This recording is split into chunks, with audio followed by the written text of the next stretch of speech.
Yo, what's going on, everybody? Welcome back to Run the Ropes Media. Real quick, little breaking news today on this Saturday night. I actually was pretty late to actually realizing that this had happened over on the internet today. So I'm just kind of reacting to it now. But Andrade and WWE no longer on good terms, apparently. So Andrade is officially gone from WWE. Now, the report that I saw, it wasn't like a release, right? Like he didn't get released or fired from WWE, but I believe this was kind of a mutual agreement to separate and part ways here. So I think Andrade wanted his release and WWE granted it to him. Um Interesting, this whole thing. I mean, when you talk about what they did with Andrade ever since his debut, right? So he came back at the Royal Rumble last year, 2024.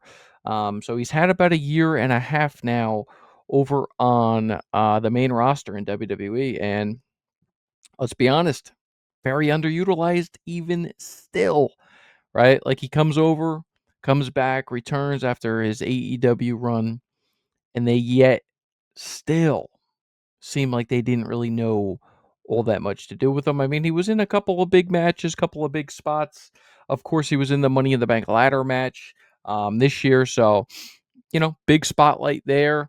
But again, nothing ever really kind of transpired with Andrade. The little stint that he had had with Ray Phoenix. Now, here's the topic of conversation right here. Let's just incorporate it right now.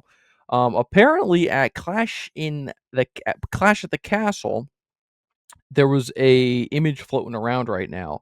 So apparently the agreed upon or scheduled match to take place there at Clash at the Castle was supposedly supposed to be the Wyatt Six versus Andrade and Ray Phoenix. Now, who knows what the plan was? Of course, whether or not they were actually going to win the tag titles there or not. But apparently that was the match. So instead of the Street Profits versus the Wyatt Six, it was supposed to be the Wyatt Six versus Ray Phoenix and Andrade. Now, again, apparently Andrade had ghosted WWE for quite some weeks, right? The last time that we had seen him was around the SummerSlam time, so that would have been the beginning of August. So basically a full month now of him ghosting WWE, either with appearances or scheduled SmackDowns or other appearances and stuff like that. So I don't really know. I don't know where the falling out happened. I mean, maybe he was very frustrated with the creative plans that they had in place for him or a lack thereof creative plans that they had for him. I still think they should have at least slapped the tag titles on him and Ray Phoenix. I think that could have been a little bit of a run. I think he could have been a United States champion. Had a nice little solid run there. He could have went for the IC title over on Raw. Like there's just a couple of things that they could have done right. So here's the major thing I think with Andrade that kind of gets lost in the shuffle. The guy is a generational in-ring talent.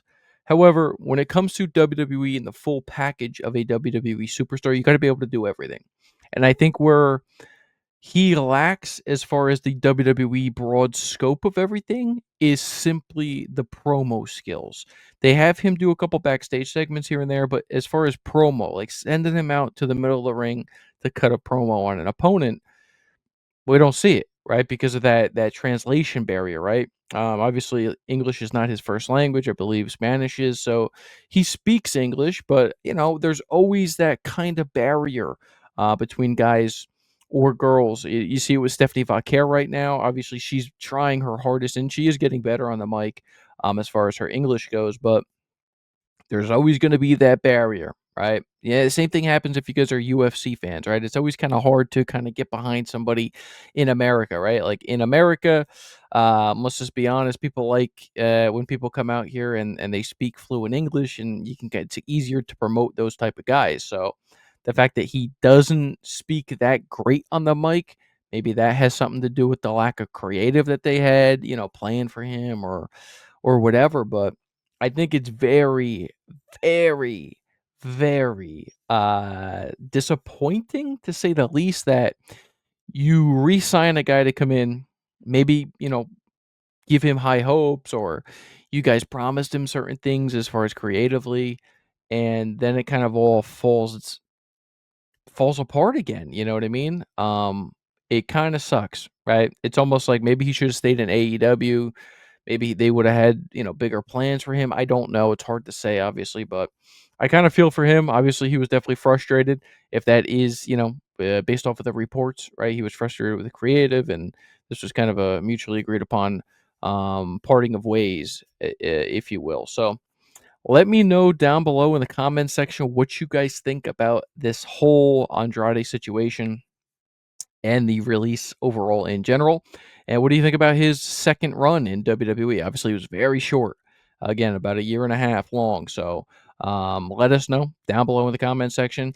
And also, too, do you think that this whole Saudi Arabia deal has anything to do with it? I mean, we didn't even touch on the whole WrestleMania and Saudi thing yet, but maybe that has something to do with it. They got their money. They got money coming in, right? So maybe when guys are frustrated with creatives, they're kind of just like, all right, cool. Well, we don't need you. I hate to say it, but this is kind of the TKO business model, it seems like at this point. So let us know down below in the comment section what you guys think about everything. Like the video, subscribe to the channel if you guys are new around here, and don't forget to share the content as well.